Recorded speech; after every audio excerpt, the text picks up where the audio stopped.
Hello అండి, ఈరోజు మన షార్ట్ వీడియోలోనే నేనైతే కటింగ్ చేసిన బ్లౌజ్ చూపిస్తున్నాను ఫుల్గా. ఇది మెయిన్ మనకి లైనింగ్. సో ఇదైతే మెయిన్ బ్లౌజ్ అనమాట. సో నేను ఎందుకు ఫుల్ వీడియోలు చేయట్లేదు, ఎక్కువ ఛానల్స్లో వీడియోస్ పెట్టట్లేదు అంటే నాకు ఇంకా వేరే ప్లాన్ ఉంది. కొత్త ఛానల్ పెట్టాలి, కొత్త ఫోన్ రావాలని ఉంది. సో అది వచ్చిన తర్వాత నేను ప్రాపర్గా అన్నీ పెడతాను.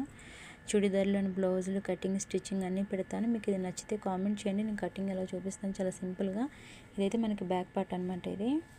సో ఇది మనకి ఫ్రంట్, ఇది వచ్చేసి మనకి హ్యాండ్స్. సో ఇది వచ్చి షేప్ పట్టి, ఇది వచ్చేసి మనకి బటన్స్కి వేస్తాం కదా హుక్స్ పట్టి అనమాట. సో ఇదైతే నెక్ పీస్ అనమాట. సో మనకు బ్లౌజ్కి కావాల్సిందంతా ఇక్కడ ఉంది చూడండి. ఇట్లా నేనైతే కటింగ్ పెట్టలేదండి, జస్ట్ చూపిస్తున్నాను. సో ఇప్పుడే నేనైతే కటింగ్ చేసుకొని చూపిస్తున్నాను. మీకు నచ్చితే కామెంట్ చేయండి. ప్రాపర్గా నేను ఈ ఛానల్ని ఫుల్గా క్లోజ్ చేయట్లేదు. ఈ ఛానల్ కూడా మనకి వస్తాయి వీడియోలు. మీరు ఈ ఛానల్లో కామెంట్ పెట్టండి, నేను పెడతా videos. Okay, thank you so much.